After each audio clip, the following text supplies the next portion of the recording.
তুমি কখন এলে অফিস থেকে? আচ্ছা ছাড়ো, দেখো আমি কি নিয়ে এসেছি।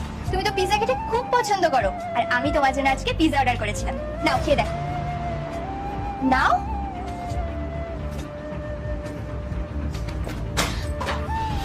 শুভ, এটা কি করলে তুমি?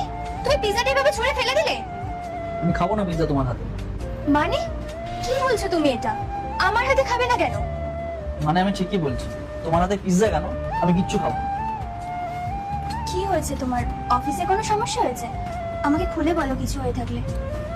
সরে যা, সর, সরতে বললাম তো। টাচ করবি না আমাকে, বললাম তো, একদম টাচ করবি না। তা গরিব ঘরের মেয়ে আমাকে টাচ করছিস? তোর এত বড় সাহস? গরিব ঘরের মেয়ে একটা, আর আমার জন্য খাবার নিয়ে এসছে। ওই হাত দিয়ে পিৎজা কেন? এক গ্লাস জল দিলেও আমি খাবো না, বুঝেছিস? নিজের অকাতে থাক। তোমার কি মনে হচ্ছে এবার একটু বেশি বাড়াবাড়ি করে ফেলছো না? কি হয়েছে তোমার সেটা তুমি খুলে বলো। সেটা না আল্লাহর নামটি দেখে যে এড়িয়ে যাবে তার মনের ইচ্ছা কখনোই পূরণ হবে না। তাই আল্লাহর এই নামটির জন্য একটি লাইক এবং সাবস্ক্রাইব করে যাও। বলে যা মুখে আছে তাই বলে যাচ্ছ আমাকে। যেটা সত্যি, যেটা ন্যায্য, সেটাই বলেছি। তুমি একটা গরিব ঘরের মেয়ে, না তুমি আজকের পর থেকে আমাকে ছোবে, না তুমি আজকের পর থেকে আমাকে কোনো রকম খাবার বা জল কিছু দেবে। তুমি আমার থেকে দূরে থাকবে, এটাই হচ্ছে আজকের পর থেকে নিয়ম। বুঝে গেল? এবার চলে যাও।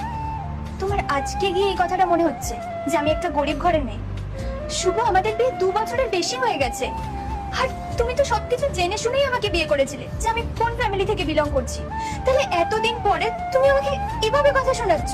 আচ্ছা একটা কথা বলো তো, গরিব ঘরের মানুষরা কি মানুষ হয় না? তাদের কি কোনো রকম সম্মান নেই?